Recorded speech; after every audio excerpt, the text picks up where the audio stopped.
ની પાસે અપાર ધન હતું, હજારો લાખોની સંખ્યામાં રથ, સેનાઓ અને અપ્સરાઓથી પણ સુંદર સ્ત્રીઓ હતી. પણ આ બધું સ્વાહા કાળના પ્રવાહમાં સમાપ્ત થયું છે.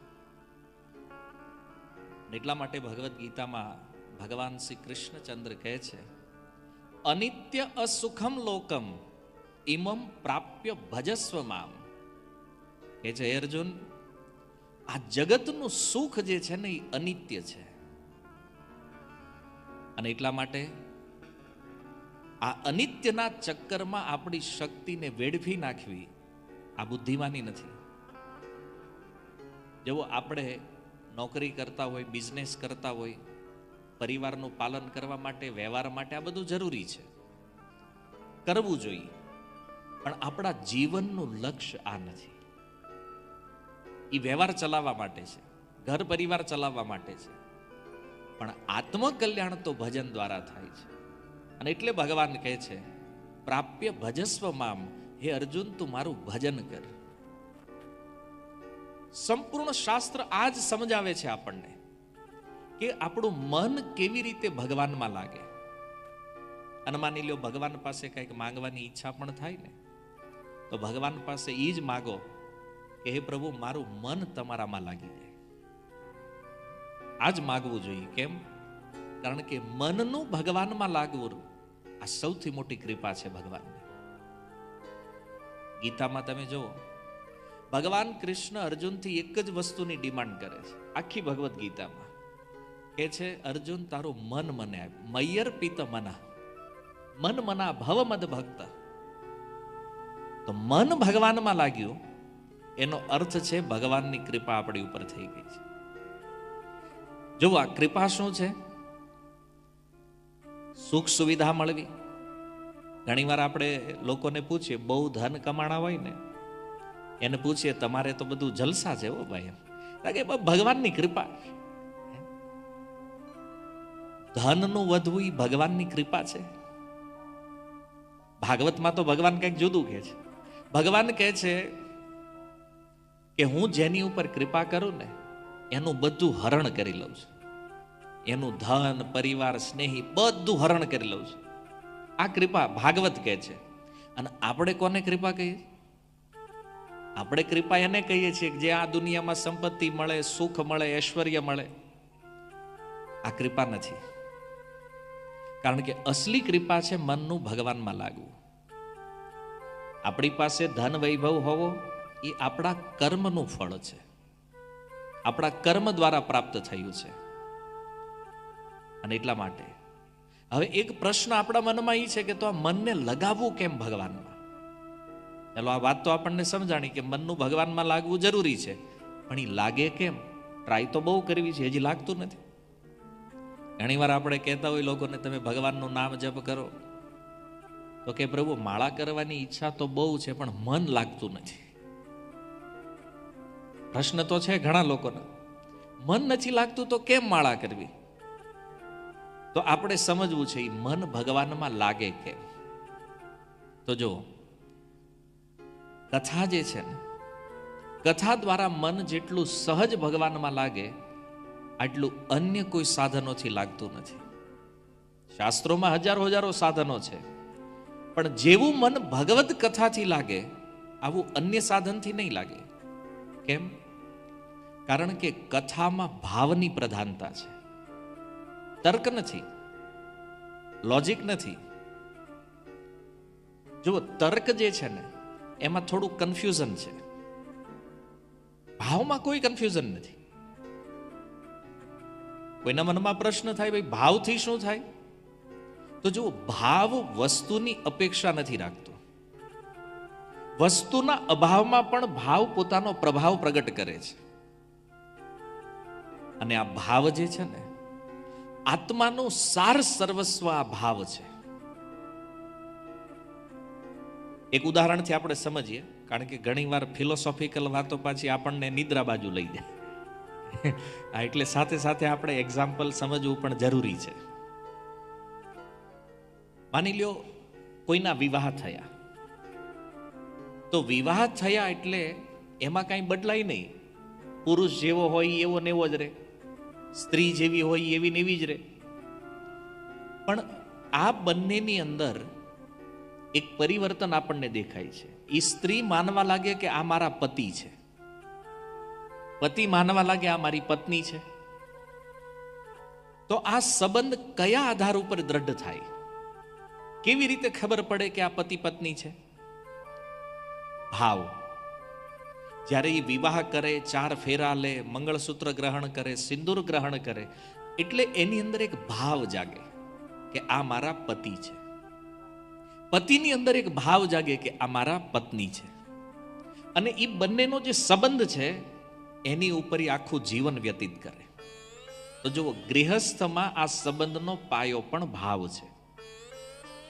ભાવ ન હોય તો ખબર કેમ પડે આ પત્ની છે કે આ કોણ છે? કારણ કે સ્ત્રીઓ તો પરિવારમાં ઘણી બધી હોય, પણ આપણા સંબંધને દ્રઢ કરે છે ભાવ. પણ આ જ ભાવ જો ભગવાનમાં દ્રઢ થાય,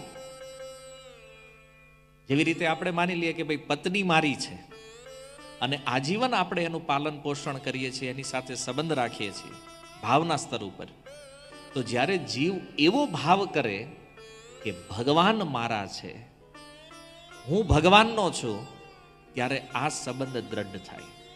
ત્યારે વ્યક્તિ ભક્તિ રસમાં ડૂબે અને આ ભાવથી અનુભવ થાય. તર્કથી આ એક્સપિરિયન્સ ન થાય ક્યારેય. કોઈ તર્ક કરે કે માની લ્યો કે આ મારી પત્ની હશે. કોઈ વ્યક્તિ પૂછે કે આમાં તમારા ઘરવાળા કોણ છે, તો કે લોજિક લગાવો, કારણ કે આમાંથી કોઈને કોઈની પત્ની તો છે જ. તર્ક લગાવો કોણ હશે, તો તર્કથી નિર્ણય આવે? નહીં આવે. તો તર્ક ક્યારેક ક્યારેક જ્ઞાનમાં સહાયક છે થોડું, પણ બધી જગ્યાએ નહીં. એની એક લિમિટેશન છે, એની એક બાઉન્ડ્રી છે. મહાભારતમાં કીધું તર્કો અપ્રતિષ્ઠાહમ, તર્કની ક્યારેય સ્થાપના ન થઈ શકે. કારણ કે વ્યક્તિ તર્કમાં લાગી જાય. ચાલો બતાવો, વૃક્ષ પહેલા આવ્યું કે બીજ પહેલા આવ્યું? તો કોઈ વ્યક્તિ કહેશે નહીં, વૃક્ષ પહેલા આવ્યું. તો સામેવાળો પ્રશ્ન કરશે કે જો વૃક્ષ પહેલા આવ્યું તો બતાવો એનું બીજ ક્યાંથી આવ્યું? વળી કોઈ વ્યક્તિ એમ કે નહીં બીજ પહેલા આવ્યું, તો બતાવો એ કયા વૃક્ષમાંથી બીજ આવ્યું છે? તો આ તર્ક ચાલતો જશે, વૃક્ષ પહેલા આવ્યું કે બીજ. આનો કોઈ અંત નથી. એમ તર્ક અપ્રતિષ્ઠાહમ, મહાભારત કહે છે, તર્કની ક્યારેય સ્થાપના ન થઈ શકે. ક્યારેક ક્યારેક જ્ઞાનને સમજવા માટે તર્ક લગાવી શકાય, પણ આંશિક માત્રામાં. હંમેશા માટે તર્ક કામ નહીં કરે. માની લો કોઈ એમ કે ભગવાન નથી. કેમ? તો કે અમે જોયા નથી. તર્ક વ્યક્તિ કરે, પણ તમે નથી જોયા તો ભગવાન ન હોય એવું પણ ન હોય ને. આ દુનિયામાં એવી ઘણી બધી વસ્તુ છે જે આપણે નહીં જોઈ હોય, તો શું એનું અસ્તિત્વ નથી? તો તર્કના આધાર ઉપર આ નહીં થાય. તર્ક અંતહીન છે. આપણે ભાવ જગતની અંદર જઈ અને ભગવાનનો સ્વીકાર કરવો પડે. તમે વિચાર કરો કે વૃક્ષ પહેલા આવ્યું કે બીજ પહેલા આવ્યું? નહીં. ભાવ રાજ્યની અંદર પ્રવેશ કરીને સ્વીકારવું પડશે કે આ સંસારને ચલાવવા વાળી કોઈ એક સત્તા છે, એક પરમ તત્વ છે, જેને આપણે ભગવાન કહીએ છીએ. અને એ જ ભગવાન આ સંસારમાં જ્યારે જ્ઞાન પ્રદાન કરે, ભગવદ્ ગીતામાં એમણે કીધું અહમ બીજ પ્રદહ પિતા. એ અર્જુન, આ પ્રકૃતિને બીજ પ્રદાન કરવા વાળો પિતા હું છું. અને આ રીતે જ્યારે વ્યક્તિ સ્વીકારે, શાસ્ત્રના પ્રમાણને સ્વીકારે, તો આ તર્કનો અંત આવે છે. તો ભાવ વગેરે સંભવ નથી. એટલા માટે કથા જે છે ને એ ભાવ પ્રધાન છે. તો આવો આ દિવ્ય ગ્રંથ શ્રીમદ ભાગવત, જે સાક્ષાત ભગવાનનું સ્વરૂપ પણ છે, ભાવમય પણ છે.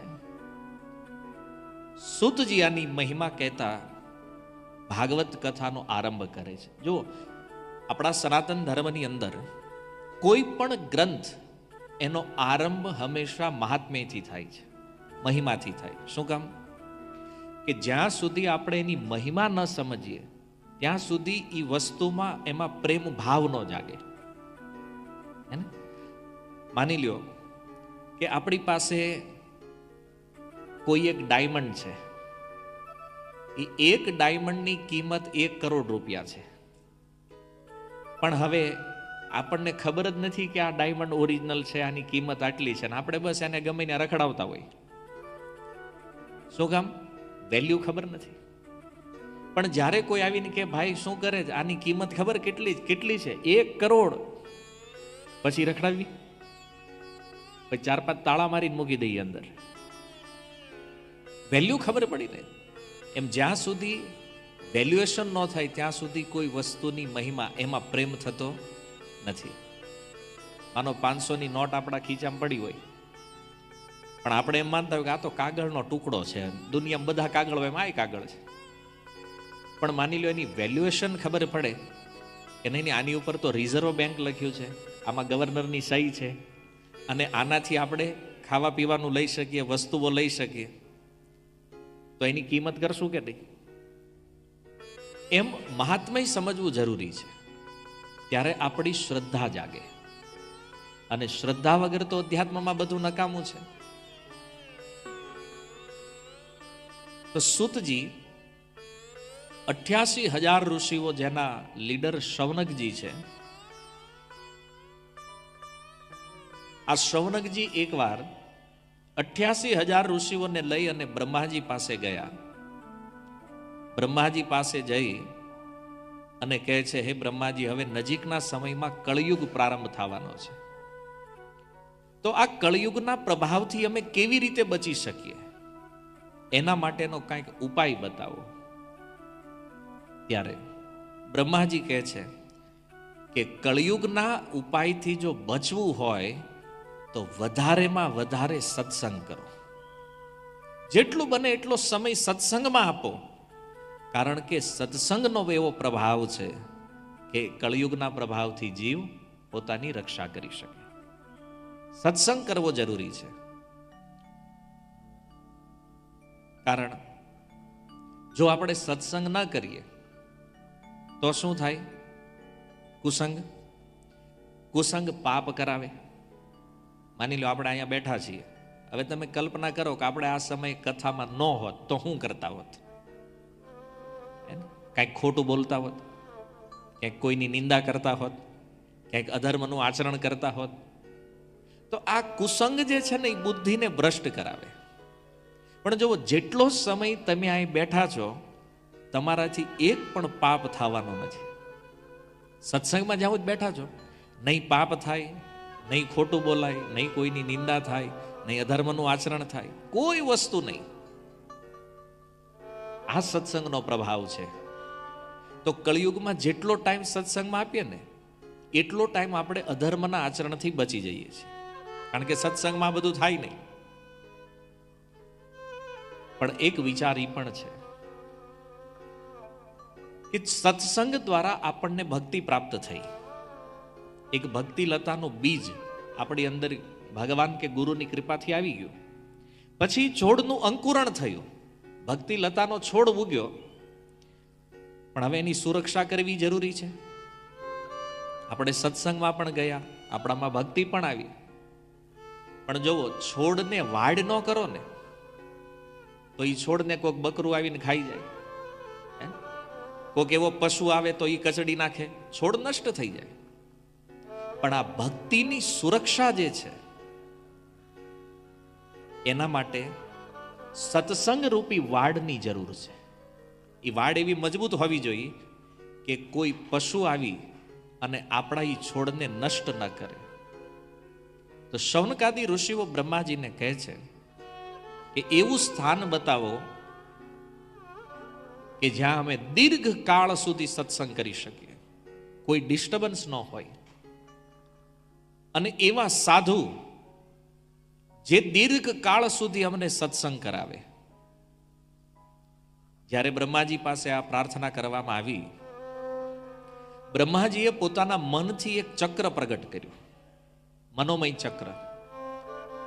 અને એ ઋષિમુનિઓને કીધું કે આ ચક્રની પાછળ તમે જાઓ.